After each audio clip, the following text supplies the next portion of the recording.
বৈষম্য বিরোধী আন্দোলনের পর মন্ত্রণালয় শিক্ষা ব্যবস্থাকে পুনরুজ্জীবিত করতে নিরলসভাবে কাজ করে চলেছে।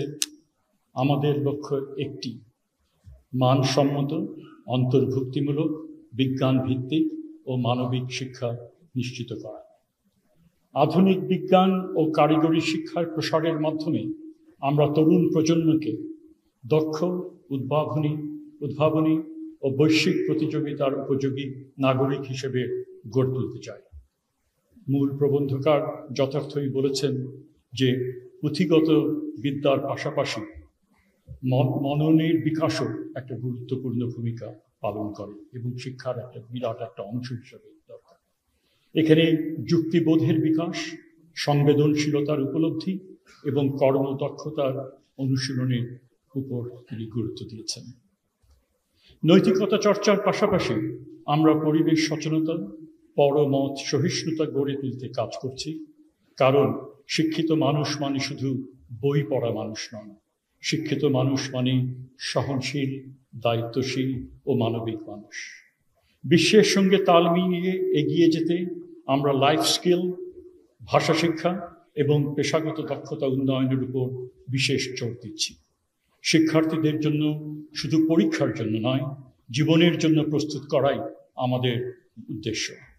বিগত সময়ের বিভিন্ন আন্দোলন ও দাবি দাওয়ার প্রেক্ষিতে আমরা বাস্তবসম্মত ও ইতিবাচক উদ্যোগ গ্রহণ করেছি।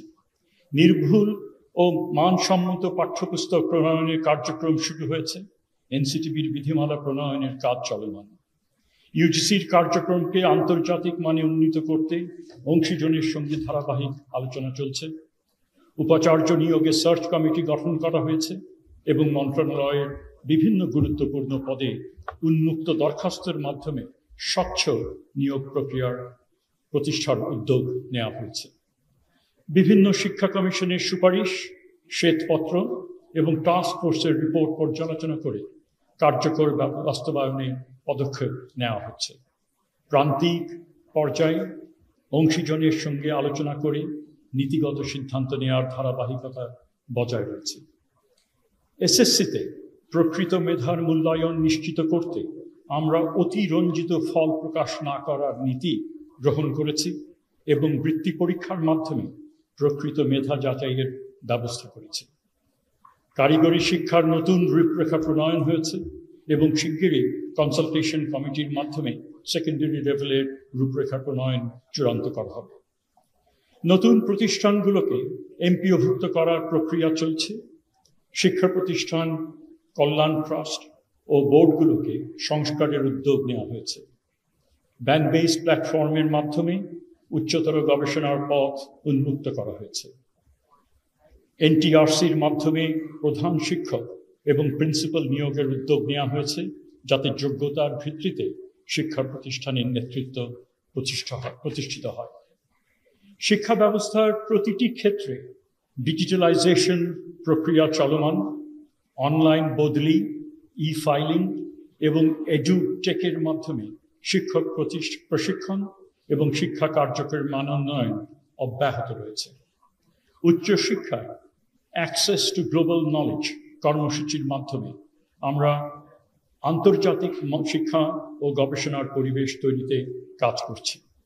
টিমস ও লানাতে যোগদানের মাধ্যমে আমরা আন্তর্জাতিক বেঞ্চমার্কিংয়ে যোগদানের দ্বার প্রান্তে আছি। শত চ্যালেঞ্জের মধ্যেও এই যাত্রা আমাদের নতুন দিগন্তে মিলিত হতে সহায়তা করবে। যেসব শিক্ষক আজ পদক এবং সম্মাননা পেয়েছেন, তাদের প্রতি আমার আন্তরিক অভিনন্দন এবং কৃতজ্ঞতা। আপনারাই শিক্ষার আসল কারিগর, জাতি গঠনের স্থপতি। আমরা শিক্ষকদের পদোন্নতি ও মর্যাদা বৃদ্ধিতে নিরবিচ্ছিন্নভাবে কাজ করছি। এমপিওভুক্ত শিক্ষকদের বাড়ি ভাড়া বৃদ্ধি এবং আর্থিক প্রদানের উদ্যোগ গ্রহণ করা হয়েছে। শিক্ষার্থীদের সহশিক্ষা কার্যক্রমে অংশগ্রহণ বাড়াতে সাংস্কৃতিক অনুষ্ঠান, দেয়ালিকা, বিতর্ক, গার্ল গাইড, বয় স্কাউট কার্যক্রমকে বিশেষভাবে উৎসাহিত করা হচ্ছে। বিগত সময়ে শিক্ষা বিস্তারের নামে নানা অসঙ্গতি আর দুর্নীতির কথা আপনারা সবাই জানেন।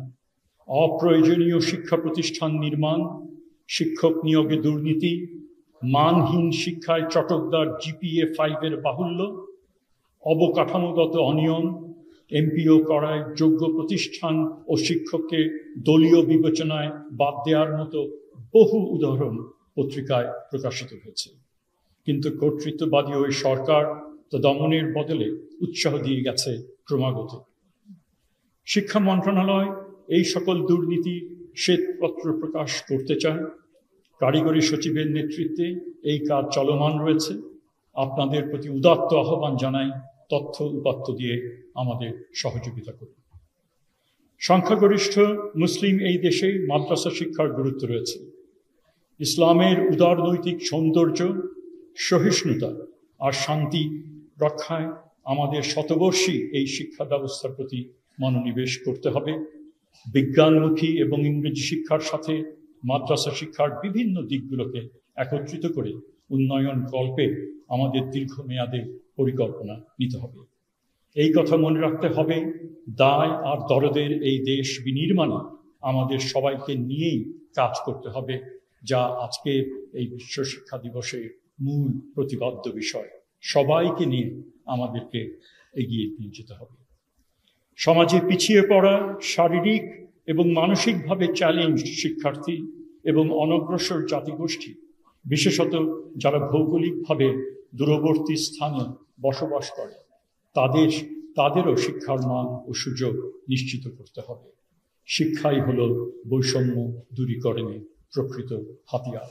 আমি এই সুযোগে শিক্ষকদেরকে জানাতে চাই, আইসিসকোর ডিজি তার বক্তব্যে বলেছেন ঢাকা বিশ্ববিদ্যালয়ে তিনি একটা চেয়ার তারা প্রতিষ্ঠা করবেন, যেখানে নারী বিষয়ক কার্যক্রম, পড়াশোনা, গবেষণা সেগুলো চলবে।